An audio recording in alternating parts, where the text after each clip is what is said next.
Capítulo 6. Devadatta passou grande parte da noite pensando em como escapar da caverna. Enquanto ainda haviam resquícios de luz no céu, ele afastava o desespero explorando reentrances em busca de gravetos para queimar e tufos de vegetação. Não que fosse capaz de criar uma fogueira apenas com suas mãos. Acabou desistindo dessa busca inútil e se ocupou com pensamentos de ódio dirigidos a Mara. Ficou fantasiado como seria sua vingança caso sobrevivesse. A escuridão era tão espessa que perdeu completamente a noção do tempo. Finalmente não havia mais nada que pudesse fazer, além de ficar em posição fetal sobre o chão de pedra da caverna, tremendo, mas desafiando a morte ao mesmo tempo em que esperava por ela. Levou um pouco mais de tempo até que perdesse completamente a esperança. Somente quando soube que não havia mais nenhuma saída é que sua mente parou de ser atormentada pelo pânico e então Devadatta pensou numa questão simples. Os demônios podiam transportar fisicamente uma pessoa para aquele lugar? E se aquela caverna fosse uma ilusão? No momento em que pensou nessa hipótese, as duas coisas aconteceram. Ele ouviu um eco distante de Mara rindo dele e adormeceu rapidamente. Quando acordou, estava deitado sobre o pavilhão, no lugar exato em que Mara aparecera. O menino se sentou, esfregando os braços e as pernas que estavam rígidas e doloridas. O sol estava se pondo, portanto ele devia ter ficado inconscientemente por horas a fio. Saiu para a varanda que circulava o pavilhão. As chamas de tochas refletiam-se na água do lago de Lotes. Povos à distância. As festividades do rei seguiam noite adentro. Devadatta caminhou em direção ao som. Por algum motivo misterioso, a provação por que havia passado na caverna não o deixara cansado. Na verdade, ele se sentia mais forte. Estava com vontade ainda maior de fazer exatamente o que havia planejado naquela manhã. Seduzir uma das criadas e levá-las para um canto e atormentar Siddhartha. Ambos os desejos surgiram novamente em sua mente e deixaram tão excitado que passou a correr. Devadatta não queria saber se iria encontrar primeiro a moça ou Siddhartha. Nenhum dos dois se esqueceria do encontro depois. Por que os demônios invadem a mente dessa forma, aproveitando-se de pessoas inocentes? O que fez com que Devadatta fosse vítima de terrores na caverna foi um pequeno detalhe. Ele era claustrofóbico. Quando era bebê, quase sufocou em grossas fraldas quando a babá, descuidada, o deixou ao sol, completamente envolto pelos panos. Mara sabia dessa fraqueza, e tudo o que precisava era jogar sua capa sobre o menino. A mente de Devadatta criara todo o resto. A memória de sentir-se sufocado surgiria e ele entraria em pânico. Era fácil para o demônio transformar o medo irracional em pesadelo. O menino não conseguia acordar do pesadelo. Ele o prendia pelo tempo que Mara julgasse necessário. Um momento de terror poderia transformar-se numa semana daquela caverna horrível. E Mara conseguia fazer isso com qualquer pessoa. Sozinho e sentindo-se inconsolável, Siddhartha andava a esmo pelos pátios. Já estava acostumado a ficar sozinho. Achava que não tinha outra opção. As pessoas parecem ter medo de mim. Elas mal olham para mim ou então fogem. Por quê? Ele pergunta a Shana pouco tempo antes. Você acha que eu tenho medo de você? Rebateu Shana. Não você, mas o resto do mundo. Isso não era necessariamente verdade. Se você está segurando um ovo frágil e tem medo de deixá-lo cair, você não tem medo do ovo, e sim das consequências. O mesmo acontecia com os cortesãos diante do príncipe. Siddhartha via tantas portas serem fechadas na sua cara, tantos rostos voltados para o chão, tantos olhos que se desviavam, que se sentia perplexo com tudo aquilo, e interpretava erroneamente aquelas atitudes como demonstração de medo. Até mesmo Bikram caía de joelhos e se prostrava ansioso quando Siddhartha ia até o estábulo. Isso não só acontecia quando Shana estava presente, pois o rei havia dito a Bikram que nesse caso ele poderia ficar de pé, porque um pai não deve se humilhar na frente do próprio filho. Eles só têm medo de não fazerem tudo de modo perfeito, disse Shana para Siddhartha, quando Siddhartha insistia em perguntar sobre o assunto. Ou o rei poderia descobrir. E se ele descobrisse? Shana apontou para as grandes muralhas que cercavam o palácio. Ele joga essas pessoas lá fora, foi o que me disseram. Shana pensou nos cavalos que ele e o pai enterraram fora do palácio, só que elas ainda estão vivas. Siddhartha sabia no fundo do coração que os cavalos que desapareciam dos estábulos não saíam dali vivos.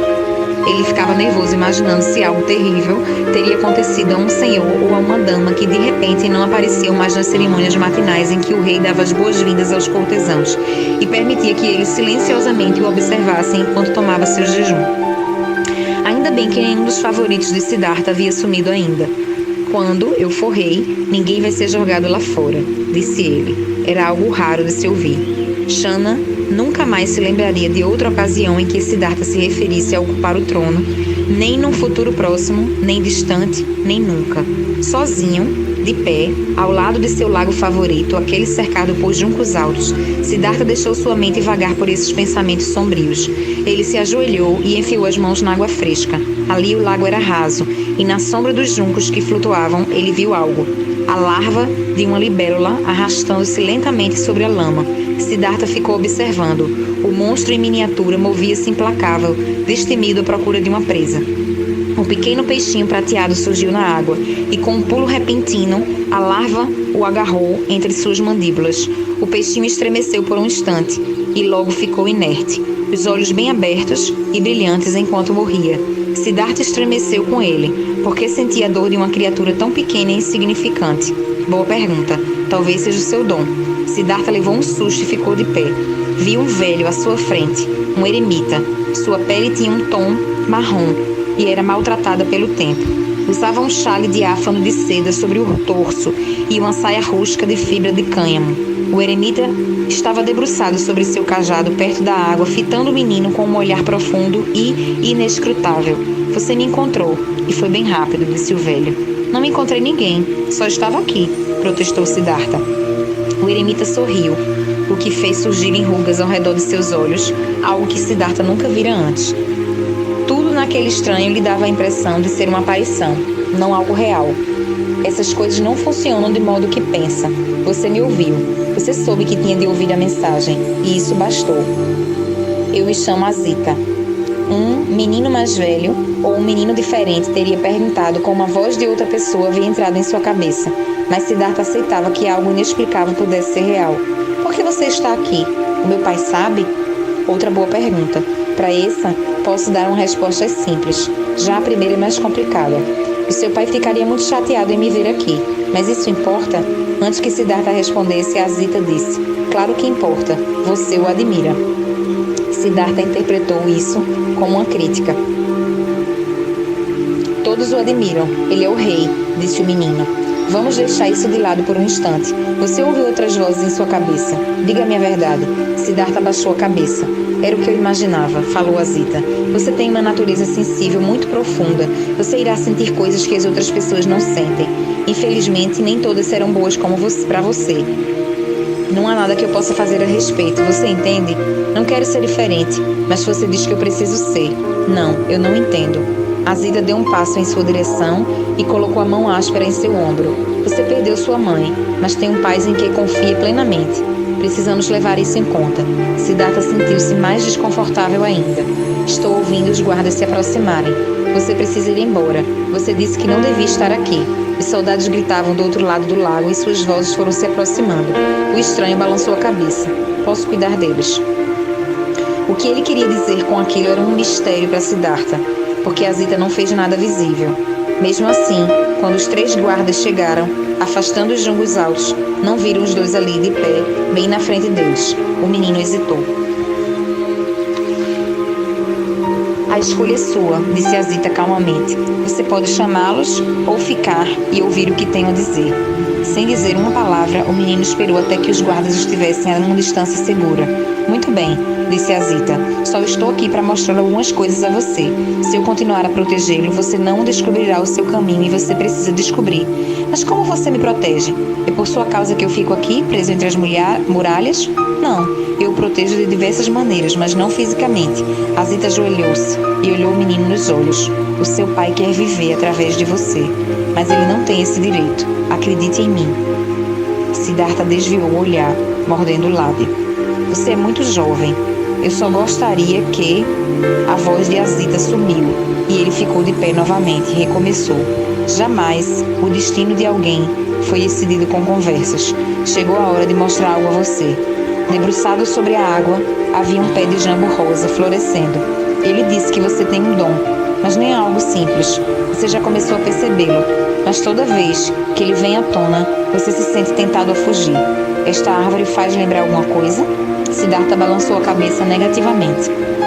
Você mal havia completado 4 anos de idade. Era a época de lavrar a terra, e seu pai deu uma festa como esta agora. O papel dele era ir até os campos e arar a terra com os fazendeiros comuns. Era uma visão e tanto. Todos queriam assistir a essa cena, inclusive suas babás. Então elas o deixaram debaixo de um pé de jambo rosa, exatamente como este. Você não lembra de nada? Siddhartha não sabia o que dizer. Uma sensação estranha dentro dele, como uma névoa que se dissipava, não o deixava ter certeza. Azita continuou. Ninguém se deu conta, mas você observava tudo atentamente, e quando as langarado reviraram a terra fresca, viu algo muito pequeno, mas perturbador. Os corpos dos insetos e dos vermes tinham sido despedaçados pelo arado, assim como os de outras criaturas recém-nascidas. Como você se sentiu? Não consigo me lembrar de como me sentia quando era bebê. O olhar de Azita continuou fixo nele, e Siddhartha abaixou a cabeça. Levou algum tempo até que murmurasse. Eu quis chorar. Por que eu deveria chorar por um verme? Foi como se você estivesse testemunhando o sofrimento de sua própria família, e isso o assustou, não é verdade? Nada precisa me responder. Nós dois sabemos, era um sentimento grande demais para você, mas uma outra coisa aconteceu depois. Naquele instante, Siddhartha não ouviu mais a voz de Azita, porque a névoa se dissipava dentro dele, revelou a cena em que o eremita descrevia. Siddhartha se viu em uma túnica de bebê, sentado sobre a árvore. Ele viu a si mesmo enquanto olhava para as flores que pairavam sobre ele, e de repente estava novamente naquele lugar. Mas o que ele sentia não era mais angústia pelas pequenas criaturas despedaçadas pelo arado. Era algo novo que o invadia. A bela árvore, o imenso azul, a chegada do espírito da primavera, tudo isso fez com que ele sentisse dor novamente, mas dessa vez com uma pontada de pura felicidade, e de alguma maneira as duas coisas estavam ligadas. A visão da violência, que doía tanto, transformava-se numa alegria, que parecia que ele fazia o seu peito explodir. Siddhartha voltou a si, e agora estava olhando para Azita, que parecia ler seus pensamentos. Esse é o seu dom. Você não deve fugir dele. Eu fugi dele naquele momento? Não, você ainda não tinha consciência. Não sabia o suficiente para se sentir envergonhado ou diferente. Simplesmente mergulhou naquela beleza por horas. E quando os outros o encontraram, ficaram surpresos porque você tinha permanecido no mesmo lugar o dia inteiro. Foi tamanha perplexidade que nem perceberam algo muito mais interessante. Siddhartha ergueu a mão. Não diga. Ah, então você percebeu. Embora estivesse sentado debaixo do pé de jambo o dia inteiro, a sombra da árvore não havia se movido. Ele tinha ficado no mesmo lugar, sobre ele resguardando do calor ardente do sol, até que suas babás voltassem. É isso que você quer dizer como proteger? Disse Siddhartha. Não, Lara. Abra a porta, Lara. Perguntou Siddhartha, sem saber se deveria encarar isso como um milagre ou como uma coisa que o diferenciava das outras crianças. Continuando o capítulo 6. Você está se sentindo angustiado, mas não precisa ficar assim. Venha comigo. Azita agora estava sentado sobre a árvore. Siddhartha ficou olhando enquanto o eremita cruzava as pernas e se endireitava até que sua coluna ficasse perfeitamente ereta. Como havia praticado durante muito tempo, ele fazia isso sem nenhum esforço. Agora é sua vez. Tente, disse ele. O menino imitou a posição, que parecia estranhamente confortável, embora ele jamais a tivesse visto antes. Deixe as mãos assim. Azita pôs uma mão sobre cada joelho e fez um círculo com o polegar e o indicador. Siddhartha o imitou e fechou os olhos, vendo que o eremita havia fechado os seus. Ambos ficaram em silêncio. No começo, o menino só tinha consciência daquilo que o cercava. O ar era mais fresco sobre a árvore. O sol do meio-dia se infiltrava languidamente pela copa cheia de folhas e flores. Siddhartha sentia-se sonolento e talvez até tenha cochilado por um instante, mas estava desperto quando a voz em sua mente disse: Você consegue ficar totalmente inerte sem pensar? Não fale comigo, eis-me. Apenas respire suavemente. Essas palavras surgiram. Estou mandando áudio para vocês aqui. Essas palavras surgiram como se fossem seus próprios pensamentos, mas ele sabia que estava ouvindo a Zita. Os dois pareciam ligados. Siddhartha aceitou tal fato sem questioná-lo. O velho eremita não se assemelhava a ninguém que o menino conhecesse. Sem dúvida, não se parecia com Kanki, de quem o príncipe sentia um pouco de medo. Então Siddhartha resolveu controlar-se. Não devia pensar. Depois de um tempo, sua mente acalmou-se. Isso aconteceu naturalmente como uma brisa abrandando sobre o lago frio. Teve consciência de sua respiração, que entrava e saía num ritmo suave. A experiência era agradável, reconfortante. Uma sensação quase física de estar afundando na terra ou sendo baixado lentamente dentro de um poço. Só que essa descida não era assustadora, e o que aguardava lá embaixo não era completa escuridão. Era mais como um sono acolhedor, embora ele permanecesse desperto. Siddhartha perdeu a noção do tempo. Quando abriu os olhos novamente, a Zita havia apoiado em seu cajado, observando. Eles estão vindo atrás de você, disse o velho, sério. O príncipe sabia que ele se referia aos guardas de seu pai. Você consegue se lembrar do que acabei de lhe mostrar? Perguntou a Zita. O menino fez que sim, embora não tivesse certeza de que a Zita lhe mostrara algo. O eremita percebeu o ar de dúvida no semblante de Siddhartha. Aqui está a sua segurança. Este vai ser o seu lugar especial. Quando você se sentir confuso, ou alguém tentar transformá-la em algo que não é, volte para esta árvore, sente-se e feche os olhos. Espere pelo silêncio. Não o force a vir até você. Ele virá quando achar que deve. Eles podiam ouvir os soldados voltando, gritando uns com os outros perto do lago. Eu o encontrarei aqui? Perguntou Siddhartha. A Zita balançou a cabeça. Eu precisei pensar muito para decidir vir aqui hoje. Você ainda corre perigo. Que perigo? O espírito de Siddhartha estava tão calmo que ele ficou apenas um pouco perturbado com a advertência velada de Azita. O perigo são todos aqueles que acham que sabem como deve ser o seu futuro. Você não está sozinho. Eles o observam o tempo todo. Eu sei. A voz de Siddhartha agora estava tão séria quanto a de um eremita. Bom, vamos deixar as coisas acontecerem. Vou retirar minha proteção a partir deste momento. Não quero me tornar um deles. A voz de Azita agora estava tão afetuosa, um tanto estranha. Siddhartha não entendeu porque o olhar do velho parecia tão triste, nem porque ele parou um instante para se debruçar e tocar os seus pés. Assim que o eremita fez isso, o menino fechou novamente os olhos e desceu mais uma vez até aquele poço de silêncio, um pouco mais fundo dessa vez, tão fundo que não ouviu Azita ir embora. Ei, aqui! O grito soou ali perto e Siddhartha ouviu os passos de alguém correndo e se aproximando. Abriu lentamente os olhos e viu um círculo de guardas ao seu redor. Alguns pareciam nervosos, outros aliviados. O comandante deles deu uma ordem. Corram para avisar o rei. Ajoelhou-se perto de Siddhartha e perguntou: onde o senhor esteve? Alguém o levou daqui? Siddhartha balançou a cabeça. Queria que todos fossem embora. Seria bem melhor que partissem e que não tivesse que voltar com eles. Quis fechar os olhos de novo, mas em vez disso ouviu sua própria voz. Só fiquei aqui. Estava sentado, sozinho. O oficial pareceu duvidar. Passamos por aqui umas 5 vezes. Se era um questionamento implícito, Siddhartha não respondeu. Tinha consciência de que seu corpo estava ficando de pé, como se outra pessoa estivesse comandando seus músculos. Ele mesmo ainda se encontrava dentro do silêncio. Mais pessoas estavam correndo agora, inclusive diversos cortesãos vestidos para a festa, alguns cambaleantes por causa da bebida. Que horas deveriam ser? Ficou surpreso ao ver que o sol estava abaixo no horizonte. Os soldados caminhavam à frente e Siddhartha sentiu que retornava ao mundo. Tudo voltou ao seu foco normal. Seu pai o cumprimentou de braços abertos e não quis saber se Siddhartha havia lutado com Devadatta. Como a tensão havia sido dissipada, os festejos se tornaram ainda mais ruidosos, continuando até bem depois da meia-noite. O rei permitiu que Siddhartha ficasse acordado.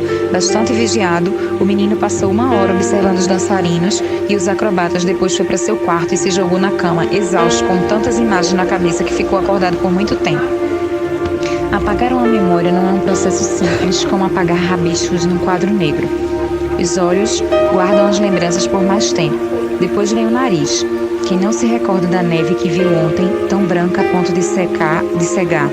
do odor inebriante de uma rosa, do brilho da cauda aberta de um pavão. Mas tenta imitar o canto de um sabiá, algo que já ouvimos 1000 vezes. Poucos conseguem. É ainda mais difícil lembrar um sábio conselho. Siddhartha jurou a si mesmo que jamais esqueceria as palavras de Asita, mas os anos se passaram e a mensagem do eremita foi ficando cada vez mais vaga. Além disso, o que são algumas frases profundas em comparação com os milhares de dias seguintes? No caso do príncipe, cada dia era repleto de experiências e quando estava entrando na adolescência, Siddhartha já havia se esquecido que estivera sob a proteção de Asita em determinada época e também que o eremita tinha parado de protegê-lo. O rei manteve sua palavra e permitiu que a educação do filho fosse totalmente controlada pelo alto Brahmani. O rosto de Kanki era o primeiro que o príncipe via quando saía de seus aposentos pela manhã e o último antes de voltar à noite para seu quarto. Obviamente, essa proximidade fez com que ele confiasse em seu tutor. O homem robusto o tratava bem e lhe dizia muitas coisas úteis. Era mais ou menos como ser seguido por um boi culto. Mas Siddhartha também tentava escapar de seus ensinamentos sempre que tinha oportunidade. Desde os 6 anos, o menino sabia de cor o caminho para os estábulos e essa ligação foi se aprofundando com o passar dos anos. Ali, ele passava grande parte do tempo com Shana, deitado no feno, discutindo o futuro, selando os animais para cavalgar, os 2 meninos num cavalo, um segurando as rédeas e o outro usando as esporas, ou cuidando de um cavalo que estivesse espumando e tremendo pelo grande exercício que fizera.